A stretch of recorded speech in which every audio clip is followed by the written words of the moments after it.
Now I want to show you how to get onto a Google Docs page so you can keep track of your progress using the online reading program. First, you want to make sure you're on the Google page. Then you're going to go up to the right-hand corner and click on the little boxes. Scroll down and click on Docs. This is going to be new for all of us, so we're going to click blank for a blank document. And now here is where we can start developing our ongoing documentation log. We all have multiple goals, but we're just going to pick one today for an example.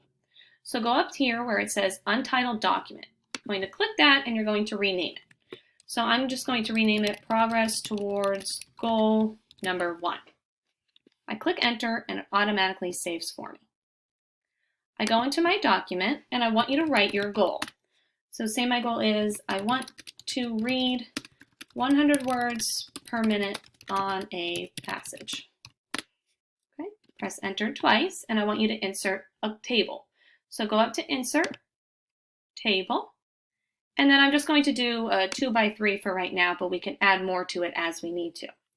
So you want the date and you want progress. So we'll use today's date as our example, May 11th, 2020, and say on my online reading program, I read 89 words per minute. All right, so then the next time you go in, you'll be able to write the next date and the progress that you made. And you'll be able to keep a running tab of how well you're progressing towards your goal. So now, say on accident, I click out of here and I go to Google.